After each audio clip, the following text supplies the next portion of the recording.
Hey guys, welcome back to Terrafirmagreg. Of course, just after I ended the last episode, I had to look at the setup I had here and completely redo it because I made it a little more simpler, compact, and I redid the scaffolding. Anyway, I'll show you what I did, and then we'll get on to what we're going to be doing today. So, the new scaffolding, I like this. It's only one level, but I think it makes more sense because we need to get onto the scaffolding to access the centrifuge and the other stuff up here. So if we need to do any maintenance or whatnot, or if we need to expand this, we can do that. Speaking of expansion, I redid this. I took the light oil and I moved it over to here, and I did the heavy oil over there, and I positioned it in such a way that if I wanted to add more of these distilleries, which are the bottleneck, then I could just do the same setup, only taller. So I could just add another 3 of these distilleries on top of there and move everything up 3, because everything comes in on one side, goes out on the other into the chemical reactor here. And then the same thing with up here, only instead of vertical, since there's just 2 of them, we've got a line coming in and then the line coming down. So if I wanted to expand this, then I would just add another line on top of this that would be separate from the source coming down into here, because it would be taking from the machines up above it. And then there would be pipes above that feeding those machines. So just like this 3-block setup here. And in that way, if I wanted to, I could do this any multiple of times. I could do it 3 times, I think, until I hit the ceiling, maybe 4. But this would go up 3 blocks. This setup would go up 3 blocks. So it's completely modular. I still have the fluid regulators up here doing a split, 3 to this side, 2 to the side. But also right here, I saw somebody on Reddit who was talking about just recycling the hydrogen sulfide back into here as hydrogen gas. So I made a couple of electrolyzers, and the electrolyzer recipe actually takes 1 bucket, the hydrogen sulfide, electrolyzes it, you get 1 sulfur, and then you get 2 buckets of hydrogen. And so the hydrogen just goes back into here, is reused, goes in here as hydrogen sulfide again, and then back and forth, infinite amount of times, with the byproduct of getting a little extra sulfur dust, which we can use to make rubber and stuff. So I'm happy about that. I had to make 2 because I didn't really see a way of having it filter and split between the 2 machines. And I guess I could have done some fluid regulator magic like I do up there, but just building another machine seemed more compact. And I'm going to show you. Okay, so with the screwdriver in hand, I've got these filters here. I've got a filter on this side, and that's my fluid filter that I had before, and it's just filtering so that only light fuel actually gets out of here. Because if you look at the auto output, it is right into the mixer. But since there's a filter there, the only thing that will go that direction is the fuel. And so to get the hydrogen sulfide to go down into the electrolyzer, I've got a pump here right on the bottom of the chemical reactor. And so I've got a pump, and you can actually take a fluid filter and put it in this spot right here in the pump, so that it will only pump that stuff. And so I set the filter to hydrogen sulfide. In fact, it was the same filter that we used before on the pipes. So you stick it on the pump here, and then it's going to be exporting out of here. And I had to switch this to unfiltered. That way the fluid will actually move down. It won't be affected by the filter here, and it won't be affected by the auto out. So also down here on the bottom, I've got its auto output right here, and I had to click this to enable the fluid input from output side. That way the output is going up, but its input is also coming from up there because of the pump right here. And so if you have that, you can kind of see up on the top here where it says basic electrolyzers, got the voltage item output to the north, fluid output up, and it has the allow input. So that way, the hydrogen can go back up into the chemical reactor. And I did the exact same setup right here. In fact, you don't have to have a screwdriver to access these filters and pumps and covers. If you have just an offhand that is empty, you shift right click. Come on, there we go. Okay. And see, I was able to access it even without the screwdriver. So that is handy. So you don't always have your screwdriver on you. So this one's exact same thing, only heavy fuels going out that way. And yeah, I like this much more kind of compact modular setup.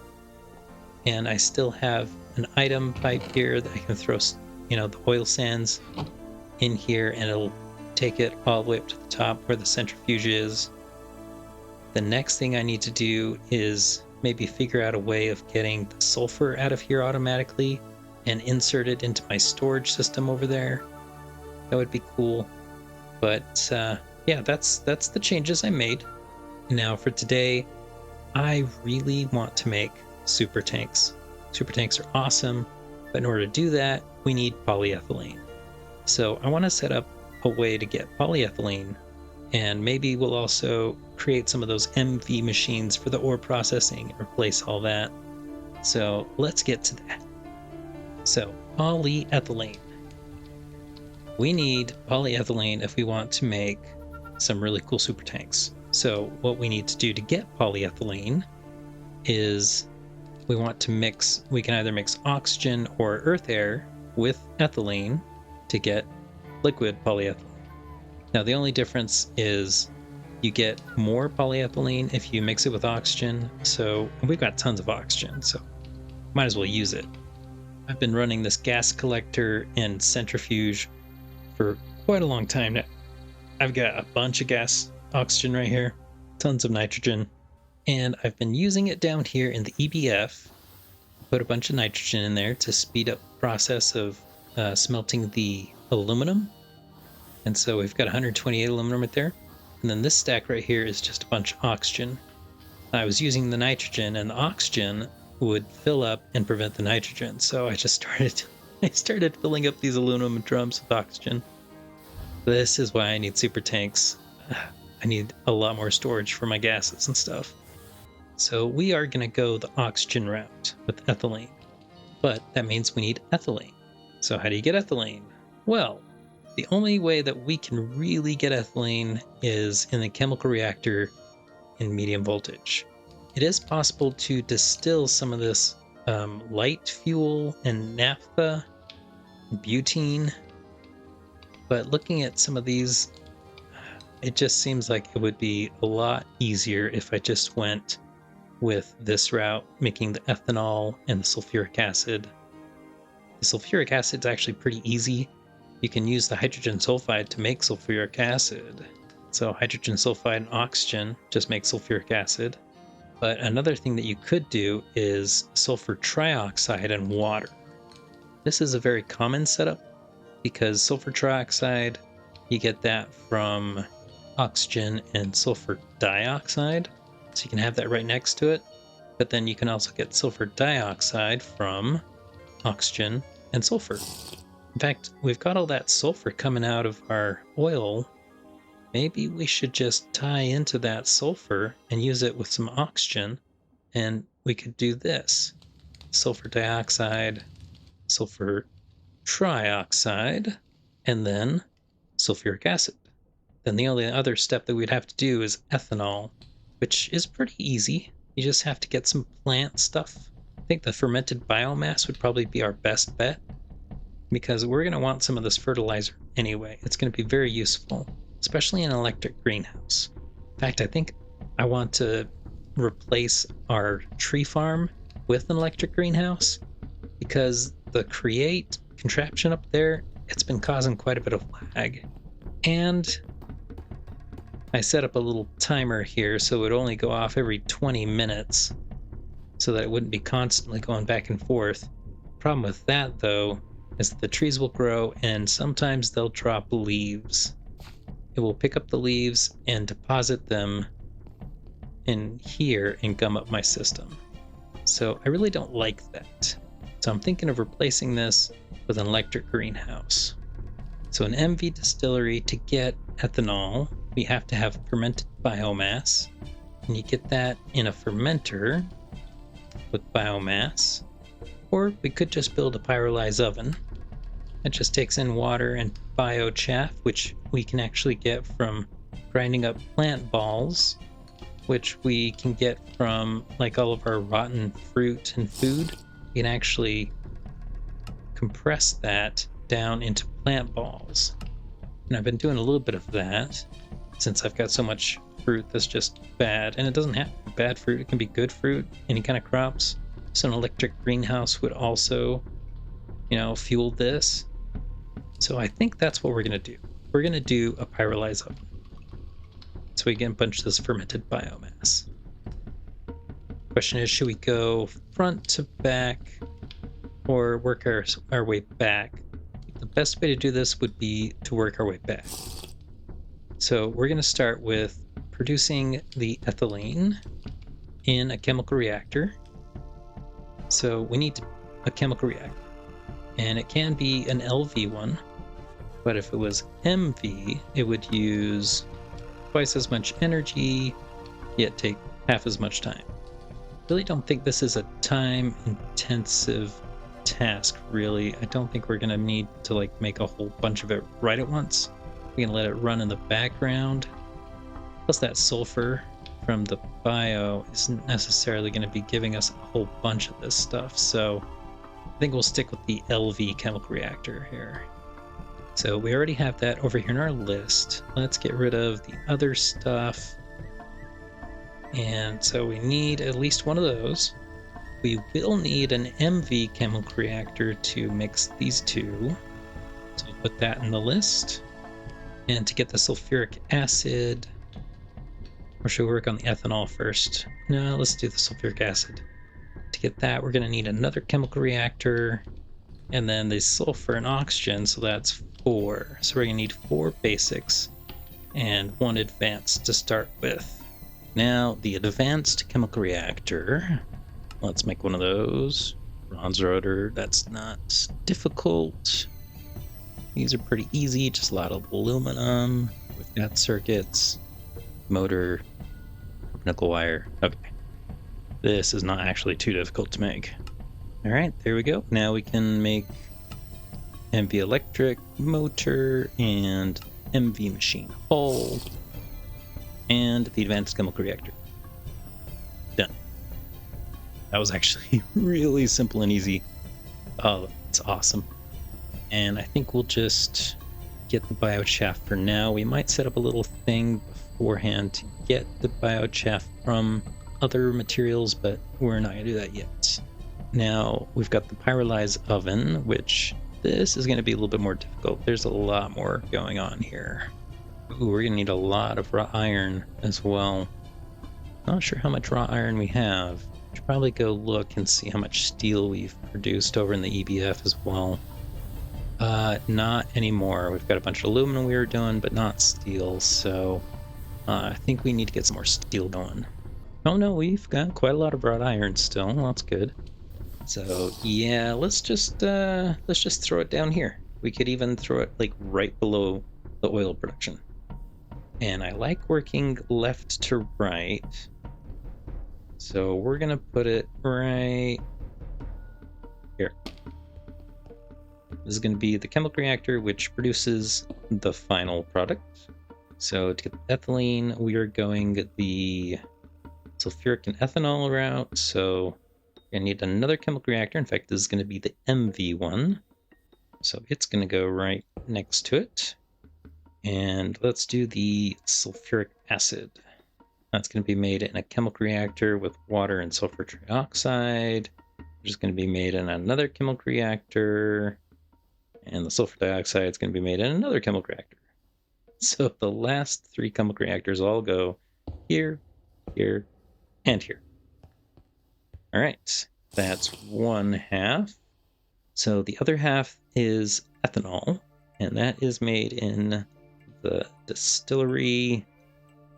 So we're going to need an MV distillery. Did I already make that? I did. Okay. So that's going to go right there. Everything going in there. And we're going to get the fermented biomass from the pyrolyzed oven. And I wanted to try something kind of interesting. I got it on one of the quests, and that is the terminal. Yes, give me the terminal, please. All right, because the terminal has the ability to automatically build multi-blocks. So if we look at the pyrolyzed oven, it's got its actual oven block right here in the middle, and then it'll go back 4. So if we just plan on that, ooh, that's actually pretty big. Maybe we should have it going off to the side here then. So we put it right here. 2, 3. Okay, if we plan on it being right here, then all we would have to do, make sure we have all this in our inventory. You take the actual pyrolyzed oven block, you set it where you want it to be, then you take the terminal and shift right click, I think it is. Yes, look at that. Only problem is there was stuff in the way, so it didn't build everything. But it took all the blocks and just placed them right there. Now if we get these out of the way, okay, there we go. Now if I shift click again, there we go. It built as much as it could, except it looks like it just stuck these wherever it wanted. I like having the energy hatch here though. That is good. So now it'll build most of it, and we can just kind of, you know, customize where we want the blocks to go. I think having the energy hatch right there is perfectly fine. We should probably put the other energy hatch right there. So the fermented biomass will be going straight into the distillery. So we're going to take the output and put it right there. And then the input hatch, that's going to be water. And the input bus is going to be the biochaff. So we already have water pipes over there. We could bring it along here. You're going to be coming in with water, out with the fermented biomass. We need to put the biochaff somewhere. We could actually have it going in right here. Sure. Of the input there. Maintenance hatch. Can the maintenance hatch go anywhere? Looks like it can. Kind of like having it on the front here though. Easy to see and maintain. Plus it looks cool. There we go. We are going to need the muffler going out somewhere. So we could put that right there. Then we just need to fill the rest with the sheen casings that we already have. And yeah, it's a well-formed structure. Just needs some maintenance. Don't forget the crowbar. All right. Maintenance. Perfect. Okay, our pyrolyzed oven is formed. We just got to hook it up. Okay, so that's going to go into the distillery, which is producing the ethanol, which is going to go down into here.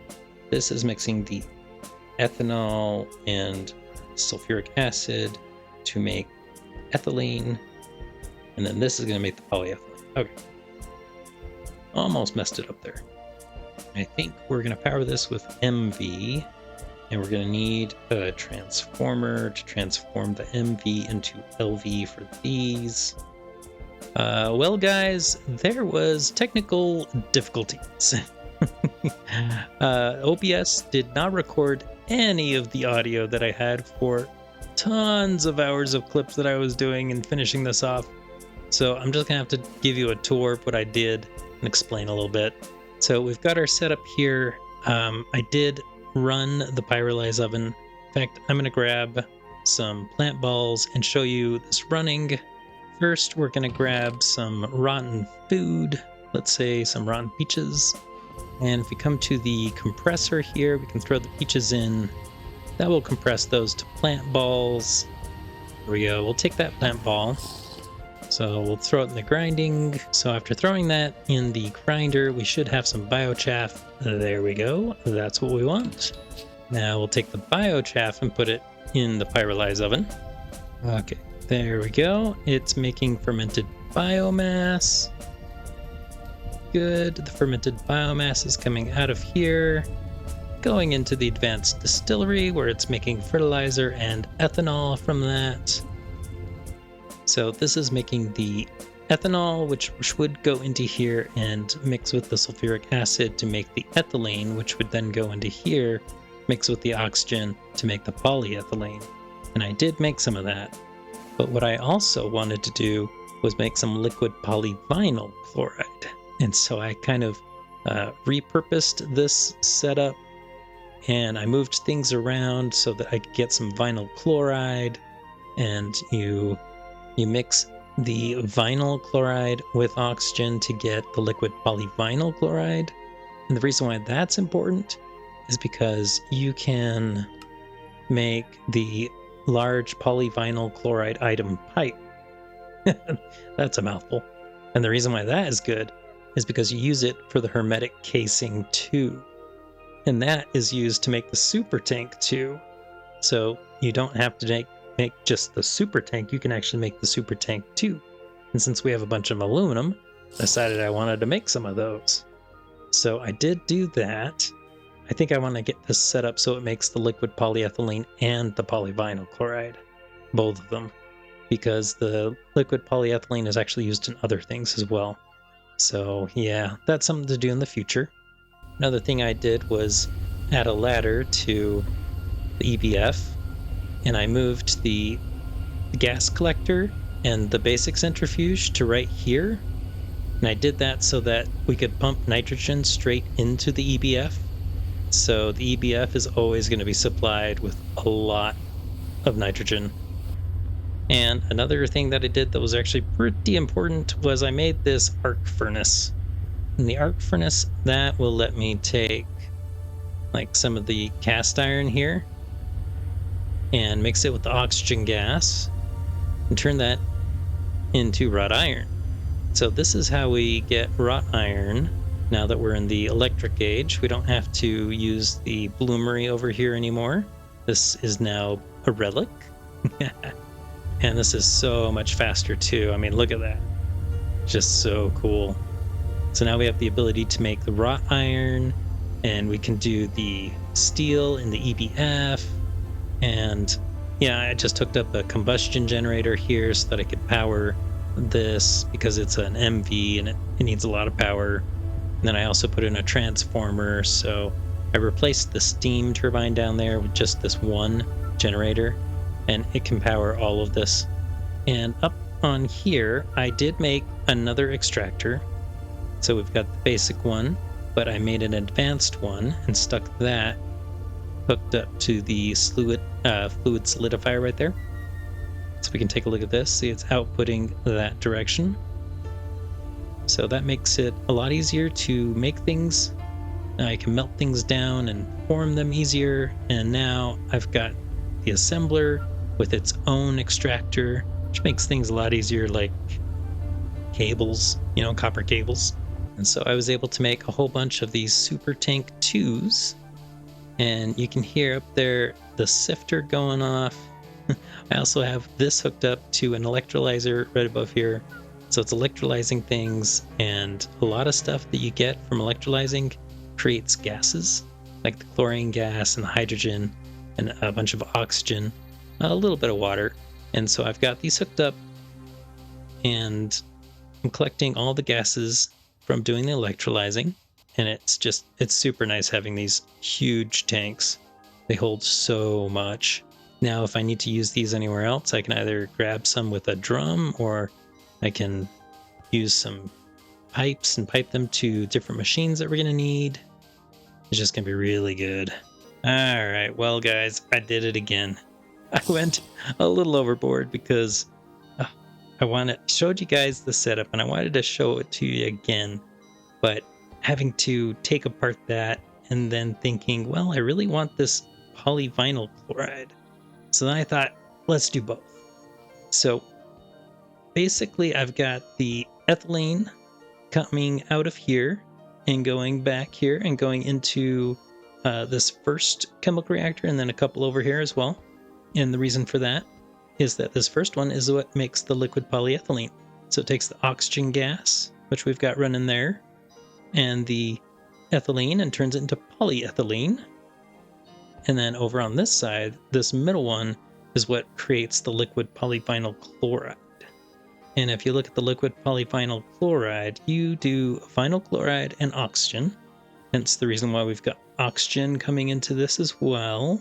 But then the vinyl chloride, which you need, you can get that two ways. The first way that we do it is mixing the chlorine gas with the ethylene. And that is on this side right here. So you can see chlorine gas. I just grabbed a drum full of chlorine gas and dumped it in because it doesn't really use too much. And if I need more, I can always grab some more from my super tank over there. So we've got the chlorine and the ethylene. That makes vinyl chloride, which goes into the middle here. Hence the vinyl chloride oxygen makes liquid polyvinyl chloride. But there is a side effect or a byproduct of making the vinyl chloride this way, and that is hydrochloric acid. And it just so happens that if you mix hydrochloric acid with oxygen and ethylene, you get water and vinyl chloride, which is exactly what we need to make the liquid polyvinyl chloride.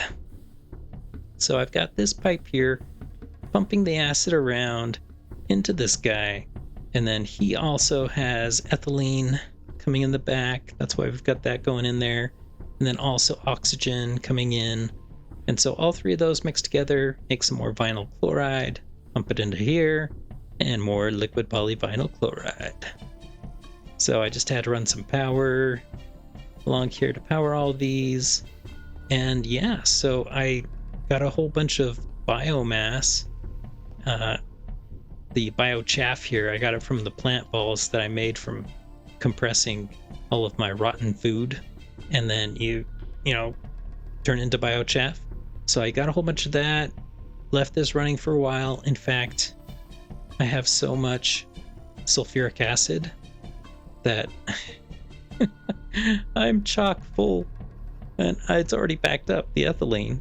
I could take some of this polyethylene and polyvinyl chloride out of here and put them in these drums and make some more, and I probably will, but yeah, I am chock full of this stuff.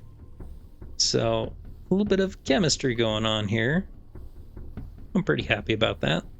And I think we will call that as the episode. Hope you guys all enjoyed, and we'll catch you later. Bye.